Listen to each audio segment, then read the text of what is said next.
अस्सलामुअलैकुम वरहमतुल्लाहि वबरकातुहू। तो बज गए हैं 4, मतलब 4 बजे मैं रोज़ इफ़्तारी बनाने के लिए उठ जाती हूँ, क्योंकि दोपहर में थोड़ा सो जाते हैं।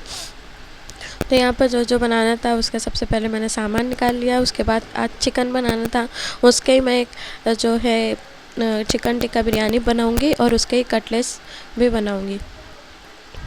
तो यहाँ पर मैं बोनलेस चिकन अलग कर रही थी और जो बोन वाला है वो अलग कर रही थी, कि बोन वाला जो है मैं बिरयानी में डालूँगी। तो यहाँ पर उसमें मैंने धोकर नमक, हल्दी और लाल मिर्च सब अपने अपने हिसाब से डाली। ये मेरी खुद की रेसिपी है, पहली बार मैंने ट्राई की और बहुत ही अच्छी बिरयानी बनी थी। उसके बाद गरम मसाला, ज़ीरा पाउडर, दही और टिक्का मसाला जो कि इसमें नहीं आया है, और अदरक लहसुन ये डाल के उसको मैरिनेट करने के लिए फ्रिज में मैंने रख दी। उसके बाद जो बोनलेस था उसके बारीक बारीक जो है टुकड़े कर लिए कटलेट बनाने के लिए। उसमें भी हल्दी, नमक, लाल मिर्ची, धनिया पाउडर और मिर्ची का कुटी हुई मिर्ची और चाट मसाला वगैरह डालकर इसको भी मैंने मैरिनेट करने के लिए रख दी फ्रिज में। उसके बाद यहाँ पर पुदीना, कोतमीर काट ली थी और इस स्ट्रेनर से उसको धोकर उसको भी निकाल के रख दूँगी। तो इस तरह से क्या होता है कि काम जो है निपटते जाता है, और जब हमारे यहाँ दौर होता है ना तो उस दरमियान में जो है कंडक्शन पर ये रख देती हूँ गलने के लिए, तो ये गल जाते हैं। ये घुघरी और पापड़ डेली है हमारे वहाँ पर, तो ये गली हुई थी तो मैं इसको पहले जो है पका लूँगी, क्योंकि इफ्तार में ये ज़रूरी है। उसके बाद इसमें मैंने तेल डाली और टमाटर, हरी मिर्ची और नमक, और उसके बाद ये डाल दिया। सिंपल, बहुत ही टेस्टी बनती है, और उसके साथ मैदे के पापड़। और मेरी आवाज़ यहाँ पर बहुत बैठी हुई है, ये वीडियो 2-3 दिन से शूट करके रखी हुई हूँ, पर आवाज़ और सर्दी की वजह से जो है एडिट नहीं कर पा रही थी, पर मैंने कहा कि आज चलो एडिट कर ही देते हैं। उसके बाद ये चॉपर जो है ना, ये मैंने अभी मंगाया है, 1-2 दिन पहले ही आया है मीशो से, 921 रुपये का, और बहुत ही हेल्पफुल है। इससे बहुत मेरी अच्छी सी हेल्प हो जा रही है रमज़ान में कीमा वगैरह के लिए, और प्याज, टमाटर, कोतमीर और ड्राई फ्रूट और चटनी वगैरह सभी बहुत अच्छी से इसमें पीसी जा रही है। इसका रिव्यू मैं आगे शेयर करूँगी वीडियो में। तो मैंने यहाँ पर प्याज और टमाटर को बारीक चॉप कर लिया था। उसके बाद मैंने एक पैन रखा, क्योंकि आधा पौन घंटा हो चुका था जो गोश्त हमने मैरिनेट के लिए रखे थे। उसमें मैंने थोड़ा सा ज़ीरा डाली। उसके बाद ये आधी प्याज मैंने डाली, और प्याज जब तक कि हल्की सी ब्राउन और पिंकिश ना हो जाए जब तक इसको तेल में होने देंगे। जब तक हम यहाँ पर आलू छील लेंगे, क्योंकि इससे फिर डबल काम होता है और काम में आसानी हो जाती है। पहले जब आदत नहीं थी ना तो मैं 3:30 बजे से ही पकाने लग जाती थी शादी के शुरू में, क्योंकि आदत नहीं थी। और अब आदत हो चुकी है तो सब काम जो है ना फटाफट हो जाते हैं, और जब आदत नहीं होती है तो इंसान को बहुत भारी लगता है कि अरे इतनी चीज़ों, दिमाग पर ना एक प्रेशर लेके इंसान बनाते रहे, ये भी अभी इतना टाइम रह गया है, अभी ऐसा वैसा दिमाग पर ना एक प्रेशर रहता है। पर जब इंसान जैसे जैसे ढलता जाता है ना तो फिर ये प्रेशर कम होता जाता है और काम भी जल्दी होता जाता है, क्योंकि उसको पता रहता है कि अब ये करना है, ये करना है, ये करना है।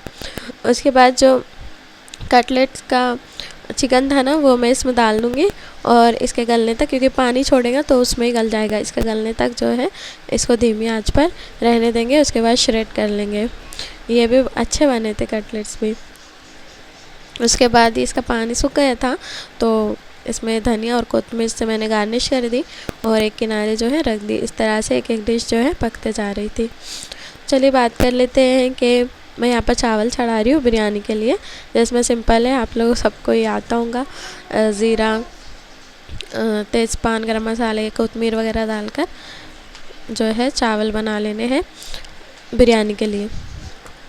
तो देखिए रमज़ान का महीना चल रहा है, और रमज़ान में अल्लाह ताला ने इस उम्मत के लिए ख़ास 5 तोहफ़े रखे हैं जो पहली उम्मतों को नहीं दिए। अगर आपने मेरे शॉर्ट नहीं देखे होंगे तो मैं बता देती हूँ 5 तोहफे क्या हैं। तो हज़रत अबू हुरैरा रज़ियल्लाहु तआला अन्हु से रिवायत है कि हुज़ूर सल्लल्लाहु अलैहि वसल्लम ने फरमाया कि मेरी उम्मत को 5 तोहफे मिले जो पहली उम्मतों को नहीं मिले। सबसे पहला तोहफ़ा क्या है कि रोज़ेदार की मुँह की बदबू अल्लाह ताला के नज़दीक मुश्क से ज़्यादा पसंदीदा है। दूसरा क्या है कि रोज़ेदार के लिए समंदर की मछलियाँ भी दुआ करती है। और तीसरा ये है कि सरकश और शयातीन जो है कैद कर दिए जाते हैं इस महीने में। और चौथा है कि जन्नत हर रोज़ सजाई जाती है रोज़ेदारों के लिए। और अल्लाह ताला फरमाते हैं कि अनकरीब मेरे नेक बंदे जो है दुनिया की मुशक्क़तें अपने ऊपर से फेंक कर तेरी तरफ आवे। और पाँचवा है कि रमज़ान की आखिर रात में जो है रोज़ेदारों की मग़फ़िरत करी जाती है। तो देखिए अल्लाह का कितना फ़ज़ल करम है कि ये ख़ास 5 तोहफ़े जो है उम्मत मोहम्मदिया को अता किए। तो हमें भी इसकी कदर करने वाला बनना चाहिए। तो यहाँ पर मैंने बॉयल आलू, इसमें गोश्त में तो सब डाले हुआ था, बॉयल आलू और कोतमीर डाल कर इसको मिक्स कर दी और ये बनाना मैंने चालू कर दी थी। और वहाँ पर जो कि चिकन बिरयानी का मैरिनेट होने के लिए रखा था, बस उसमें तेल डाली और वो चिकन डाल दी तो उसका पानी छूटेगा और इस तरह से वो मसाले में पकने लगेगा। तो यहाँ मैं रिव्यू दे देती हूँ जो मीशो से मैंने मंगाई थी 921 रुपये का फूड प्रोसेसर। तो ये कुछ ऐसा आया था। मैंने उस दिन वीडियो शूट कर ली थी उसकी, पर शॉर्ट डालने का ध्यान ही नहीं।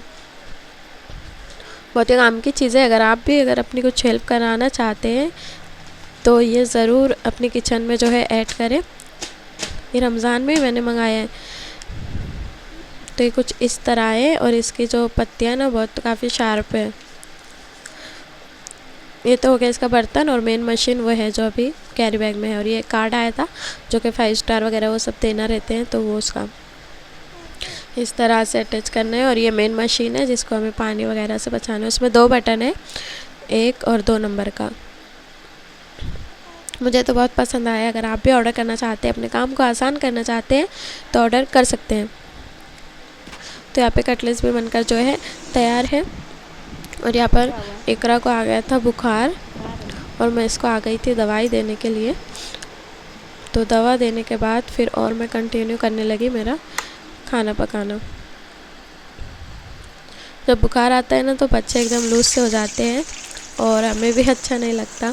और ख़ासतौर से रमज़ान में जब बीमार पड़ते हैं तो एक अलग ही फील आता है। उसके बाद यहाँ पर बिरयानी के लिए मैंने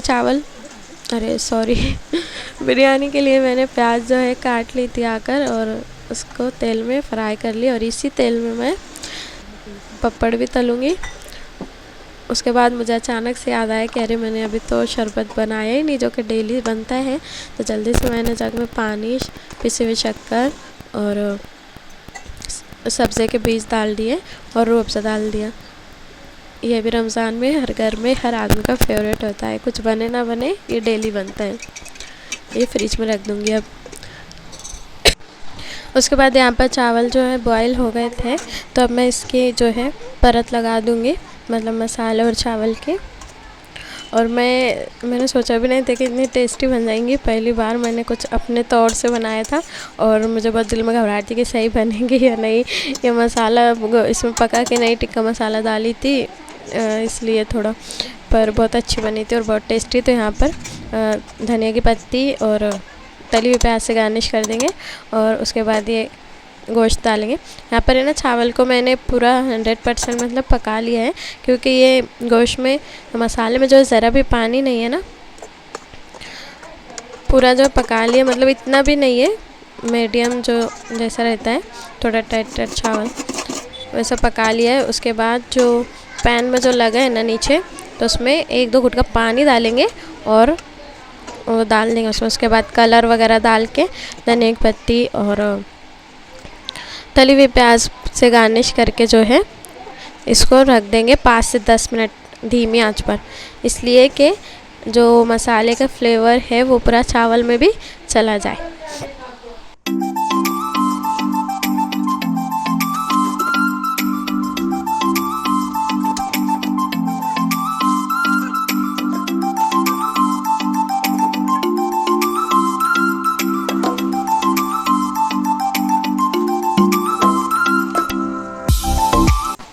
यहाँ पर पपड़ तलना जो है उसी तेल में मैंने स्टार्ट कर दिए थे। ये पपड़ है ना मैदे के होते हैं और ये सता रही थी, मैंने इससे कहा कि बाहर बर्तन धुले हुए एक-एक ला के दो, मैं लगा देती हूँ। तो ये पपड़ का बता रही थी, ये मालेगांव में मिलते हैं 60-70 रुपये किलो और बहुत टेस्टी होते हैं और चाय जिसके भी साथ खाओ बहुत ही अच्छे लगते हैं। उसके बाद ये कटलेट जो है मैंने तलना स्टार्ट कर दी थी। इसको ब्रेड क्रम्स में पहले मैंने पूरा लगा दी उस पर और उसके बाद तलना जो है चालू कर दी, क्योंकि अब इफ्तारी में सिर्फ 20 से 25 मिनट रह गए थे। तो ये हो रहे थे जब तक मैंने यहाँ पे केचप भी निकाल ली, क्योंकि इसके साथ केचप होना ज़रूरी है। तो ये हो गए तल कर। उसके बाद एक एक तैयारी जो है शुरू हो गई है इफ्तारी की। और ये टाइम बड़ा ही ना भागा भागी का रहता है औरतों के लिए, सब चीज़ टाइम पर जो है सर्व करना इफ्तारी के टाइम और फिर दुआ के लिए बैठना। और ये टाइम ना एक अलग सी एनर्जी आ जाती है। अगर दिन भर हम पड़े भी रहे ना, पर जैसे इफ्तारी के टाइम नज़दीक आता है खाने पकाने का, तो एक अलग से एनर्जी आ जाती है। मेरी सास ने फ्रूट भी काट लिए और बड़ा ही रौनक वाला ये टाइम होता है। एक दूसरे के घर इफ्तारी आती है जाती है, बच्चे लेकर आते हैं छोटे छोटे। तो चलिए, इस चैनल पर नए हैं तो सब्सक्राइब ज़रूर कीजिए।